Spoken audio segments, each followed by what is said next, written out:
Hello, everybody. Good evening. I am Dr. Mukesh Pareek, and I welcome you all to my YouTube channel.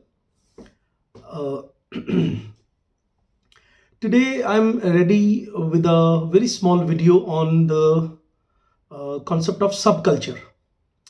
As you all know, that in our syllabus of NET, we have a unit totally devoted to cultural studies. And whenever I teach cultural studies to my students of NET or say GATE or SET or pre-PhD students, I sometimes feel that a very less number of students have a very detailed or say compassionate knowledge of subculture. So first of all, let me define it first, that what is a subculture. A subculture is a group of people within a culture that differentiates itself from the parent culture to which it belongs, often maintaining some of its founding principles. So we can understand that, major culture, like suppose we all live uh, a very similar kind of life, like most of the people marry in a society, clear. They go to colleges, they wear a typical decent kind of dress which is considered to be decent, and it is a sort of allowed for them in society, clear. So but there are some people now of late we have seen that out of this there are some people who have either rebelled either, or they have created a kind of subcategory of their dresses, their language, their fashion, their even sometimes modes of sexuality also. So these people, they are very much embedded in the culture, but they have a slightly different way of wearing dresses, watching cinema, keeping themselves, carrying themselves. So they try to look different, clear. So we can say that these kind of people are called a part of culture, but we call it a subculture. Now these people, they have their own norms and values regarding cultural, political and sexual matters. So because I have already added the concept of culture and sexual, but sometimes you will be surprised to know that they have their political values also. For example, in my family, the ultra modern youth, those who are in seventh standard or say ninth standard, my nephews, my nieces, they have a very different mindset towards these political parties. They neither endorse to the leading two party like Congress, parties like Congress and BJP. They have their own ideas regarding parties, and I'm afraid that in the coming time when these people will come to their prime of life, we will find a very different India, clear. Though I'm not saying that exactly it will change India, but there are subcultures, there are political views which are totally different from the common political views of you and me kind of people. Even I find that I'm a bit increasing in my years, as per the mindset is concerned. The kind of students I'm teaching these days, mostly they come after doing their post graduation to me, but I find that still there is a rapport. For example, a kind of we agree on most of the things, most of the points, but the kind of generation which is upcoming, they have their own values regarding, they have their ideas regarding marriage, they have their ideas regarding fashion. And sometimes doing research, because I'm a researcher, you all know that I keep presenting papers in seminars and all.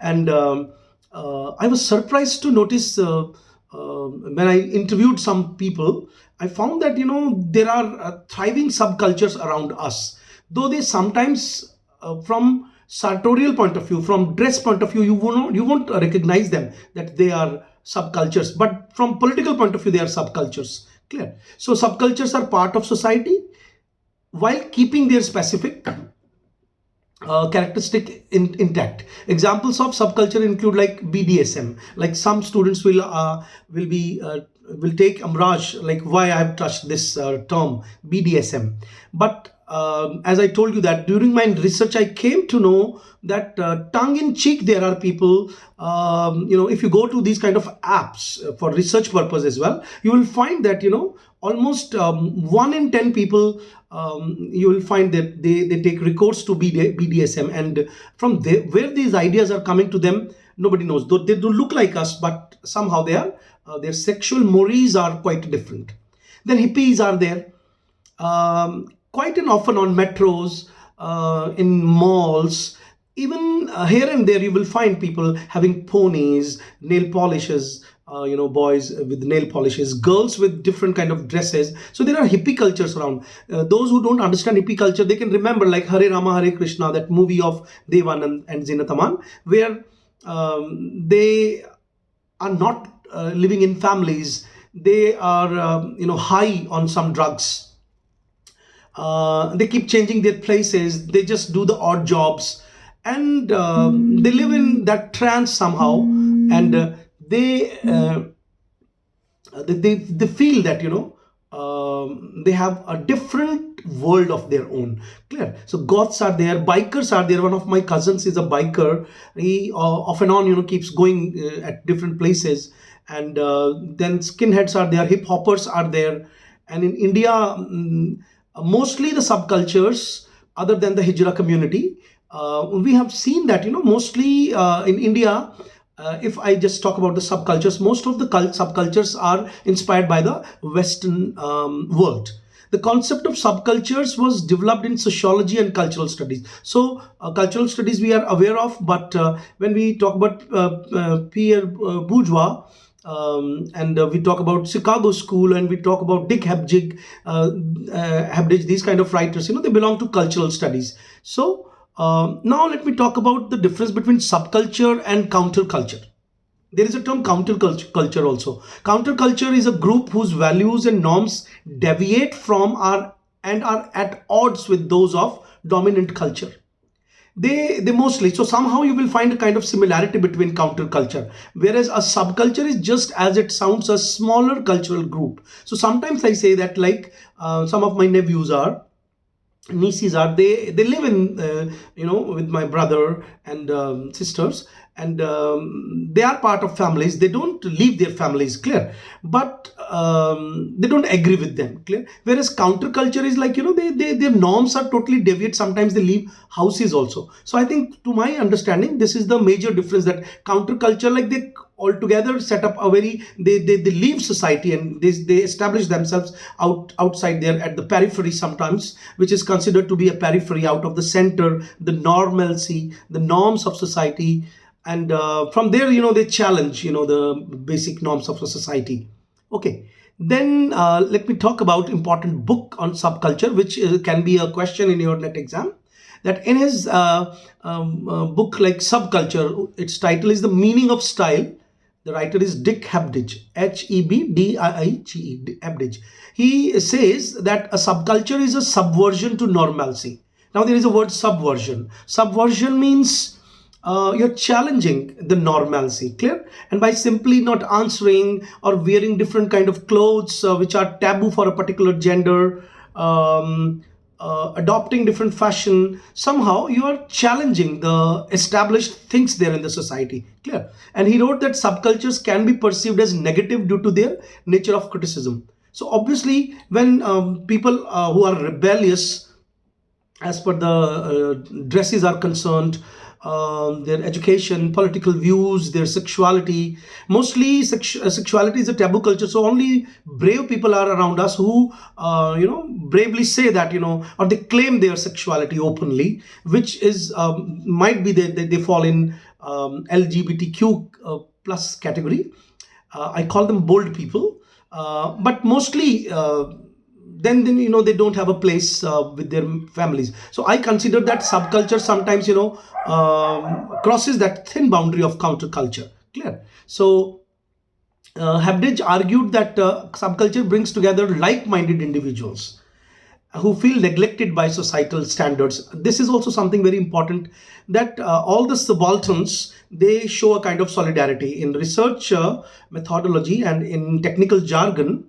we use the word solidarity here. Like, suppose somebody who has a very different sexuality, for example, there is a gay in a society, or a girl who is a lesbian, or somebody who has a bisexual behavior, or say somebody who is a eunuch, one who has been expelled out of his house because of not falling into the normal category of, our established norms of society. Then these people, when they are outside their families, the so-called normal place, they search their own kind of people. Clear? And these days, this is not very tough to find. There are apps around us, and people can, link themselves with the help of these apps. Though the study of these apps, I found, and during my discussion in a seminar, I came to know that even the companies are utilizing uh, these subcultures also for their material benefit. That is a different field of research. We'll talk about this later on. Then let me talk about 6 ways in which subculture can be identified. First, that they are often negative relation. They show negative relations to work. Means sometimes they are idle, they are parasitic at play or at leisure. You will be surprised that I have not talked about this thing earlier during my lecture. That it can be a subculture. You may find that there are people around us who it, they simply they say no to the work, like we won't work. So these kind of parasitic people also are our area of research. Like, for example, I remember one story, The Shroud by Munshi Premchand. So those Madhav and Ghisu, those two people, I consider them a subculture. Clear? Because if you read that story, you find that they remain, they choose to be idle, they choose to be parasitic to the society. They don't work, they reject the work, they hike their wages if somebody gives them work. So a kind of exploitation also can lead to a kind of negative relation to the work. That can be a point. Second is negative or ambivalent relation to class.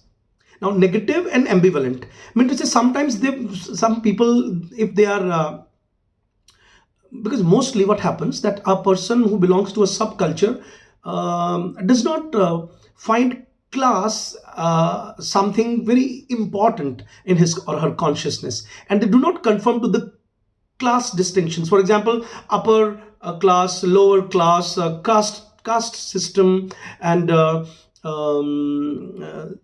they are non-conformist that way. Means, they are always at rebel, they are rebellious. And so sometimes, you can consider them, their behavior ambivalent. Sometimes you'll find them negative. Clear? Third is association with territory. Now, what is territory here? Sometimes you will find them, like, they feel themselves comfortable in a club, or say somewhere street. Like, suppose the domestic space of a common household in India. You must have seen Badhai Ho, that movie was there of Anshuman Khurana, and you remember that in the street near a Panwadi, there are 3 4 guys, they are always there. And somehow the way they are talking about, there are sexual nuances also, where somebody is gay. And those that small communication tells us that, that person who is, this is quite a very subtle dialogue in that movie. A very informed watcher will understand, what they're talking about. That clear? Because the 2 boys are teasing another guy, that his girlfriend is not happy with him, and we know that why she's not happy. Or somehow, they are raising a question mark on his erectile dysfunction. So we can understand that, that person does not fit into the social concept or the construction of masculinity or manhood. So he always feels, somehow discarded by, the culture of house. So his safe haven, his safe place is the street somehow. Clear? So that's why I have used this term. And fourth one is movement out of the home and into non-domestic forms of belonging, like social groups other than the family. You must have seen certain people, they have their own tolis, their own gangs, and they want to live alone. I consider that, boys and girls sometimes living in the same cities and claiming to live Sometimes I'm surprised to look like, they are living only few kilometers away from their family, in the name of studies, in the name of some sanctum sanctorum, to create their own sanctum sanctorum, living in some uh, PG. Why? Because they say that we feel like, in family we can't study, but actually, girls also, boys also, and they have their own gangs. I'm using this negative word gang because it's quite common these days, but here I want to say that, they have their own social groups, clear, and like-minded people. For example, many examples are not coming to my mind right now, but during my examples, when I teach in my class, sometimes it happens like quite organically, a teacher's mind works, and I keep giving them many examples. For example, there are people who smoke, say, or say there are people who take marijuana, and that way they like to, be with some company. But sometimes, like in Lihaf by Ismat Chugtai, I've seen that, the way Nawab Saab is described, always surrounded with young boys, handsome boys. Though he's in the domestic place, but somehow in the same story you will find two subcultures separately, forcibly married. Those who have read all these things can relate well. Clear. Fifth point is stylistic ties to excess and exaggeration. Now, exaggeration mean to say, like, they will have some contrast colors, especially, to look different. They will, they will adorn themselves with the, like boys will have, they will get their ears pierced. They will have some of their part of body tattooed. Uh, so style can make them different, and that can make a part of their personality, because their body is the site where they can claim their individuality, and through that body, as a political site, they claim their individuality, other than the suffocating normal, seemingly normal normalcy propagated by society and family, which is patriarchal in nature. Okay, so sometimes, I consider that this patriarchy is also, this casteism and patriarchy, they have created a kind of, territorialization. Some people who are getting suffocated out of, because everybody, you cannot say that patriarchy looms large only on women, and because a boy can also feel suffocated in patriarchy. So these kind of people, this with stylistic ties, search their own ilk, their own kind of people. Sixth point is refusal of the banalities of ordinary life and massification.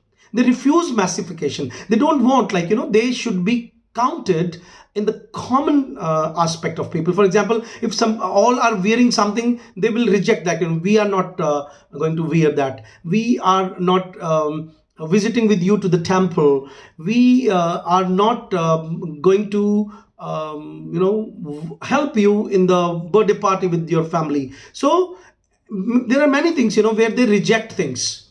So these are the 6 points through which you can identify, though there are many other things also, uh, through which, you can identify subculture.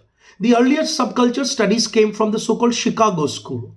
This is something very important, where, because in Chicago school, in the Chicago University, there they came up with the concept of social disorganization theory. This is, I think, a term you will find important.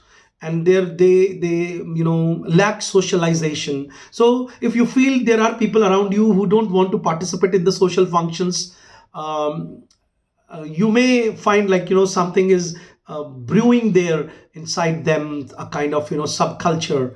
And the value system, which we call in English axiological, AXIOLOGICL, axiological normative models are there. Like, their values are different. They have come up with a very different value. Might be that for them, a human being is more important. For them, traveling is more important. For them, creating property is not as important for them. Like hippie culture, gypsy culture is more important. Then we'll understand the importance of nomad classes and gypsies, and why Matthew Arnold wrote on gypsies, and why Jane Austen has shown in Emma some concept of gypsies. And we claim that these writers were not very very intelligent if they rejected or were not able to see with open and frank eyes, candidly, the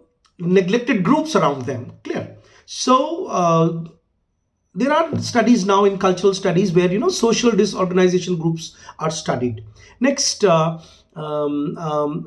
another important point, that John Clark and Stuart Hall everybody knows in cultural studies, and Tony Jefferson and Brian Roberts, these all four stalwarts of the Birmingham Center for Contemporary Cultural Studies, which we call triple CS. Subcultures are interpreted through them or by them as forms of resistance. As I've already said, that subculture is a resistance. It is a kind of challenge the normalcy can be suffocating at times. It can be a patriarch, it can be materialism, it can be like your values, that you have to be someone. Then these kind of people, they resist these ideas. So up to an extent, I would say that Shelley was a part of subculture. Clear? This is my mind, like what I and how I understand things. Next is, society is seen as being divided into two fundamental classes: the working class and the middle class. This is